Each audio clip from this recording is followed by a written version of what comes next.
All right, have you been here before? Niagara-on-the-Lake is the best voted place in Canada many years over and over again. On top of that, it is the holy grail of winery. It boasts an extraordinary variety of winery, historical downtown, golfing, parks, and so much more. Holds over 19,000 residences and boosts over 3.5 million visitors annually. But hold on a second. Who moves here and who buys these property? Stay tuned and let's find out.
All right, so more and more I hear the same name over and over again. Niagara-on-the-Lake. Everybody wants to live here. Everybody wants to buy a property here. Despite that, these properties are valued on average more than $1.1 million. But hold on a second. If you're retiring, you have the funds, do you really want to live here? Now, I will provide you a summary what Niagara-on-the-Lake can provide to you immediately, and that is the historical charm in summertime and also in wintertime. If you have never been in wintertime, it is stunning. It does look like it has been plucked out of a movie, literally. Also, it has many restaurants, it has hotels, it has motels, it has that historical charm. Having said that, in summertime, obviously gets busy, there's tours, it is a tourist attraction. As I have mentioned, 3.5 visitors annually.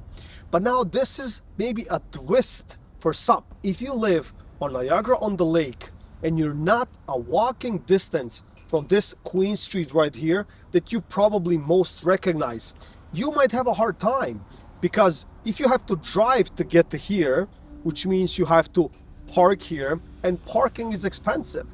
And if you are not able to provide those extra funds to find parking, extra time and all of that stuff, it can get pretty annoying. Also, I would like to mention that some of these restaurants are owned by mom and pop and all of that stuff, and you get that catering, you get that personal touch, right?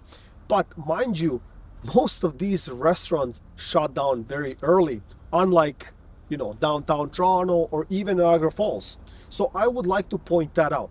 Also, a major downfall for many when they start digging into Niagara-on-the-Lake is the medical assistance or a hospital. So you would have to decide, if you live down here, if you would actually drive towards Niagara Falls, which is on average between 20 to 25 minutes, or the other side towards St. Catharines. So this is a lot of people, when they start digging into this information, they realize that they're kind of iffy when it comes to that.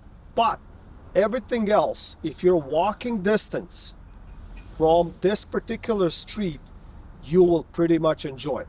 I would also like to add that there are facilities and there are community centers that boost the newcomers that come here. Like if you're retired or you want to live here or you're a resident, etc., they have websites, they have facilities, they have communities, people that get together, they do walking trails, sessions, they have golfing sessions, they have a bowling, they have different pub nights and all of that stuff. So it's definitely not boring. So it has a great mix if you are trying to retire but still have some kind of a community feel with other retirees or other neighbors. So that is definitely nice. Also, what I found is that grandchildren or children that already have their parents retire in spots like this, Niagara-on-the-Lake or even Niagara Falls. And even Niagara Falls has some beautiful areas, nice pockets. But specifically speaking to Niagara-on-the-Lake, I find that children would visit them often because it is a tourist attraction and they would visit them often. The grandkids enjoy it, and it is also close to the US border. So from downtown Niagara-on-the-Lake to the actual airport in Buffalo, door to door, is around 15 minutes. Yes, you would have to cross the border to go into the United States, but it definitely offers different perks when it comes to flying within the US and all of that stuff, but you can dig into that information. Just overall, it is on the higher end. It is expensive, it is not cheap. It comes with these perks of having a smaller town feel. As mentioned, it's only 19,000 residences, more or less, right? So if it's something that you're looking for, it is definitely nice. If you're a historical person, you like these monuments, you like to walk around during the day, if you have nothing to do, like there are few coffee shops that I already know, hundreds of these restaurants, motels, hotels. It's just that historical vibe all along when you're living here. So I hope you enjoyed this video. If you like it, please click subscribe, like. You can continue watching these other videos, and I will see you in the next one.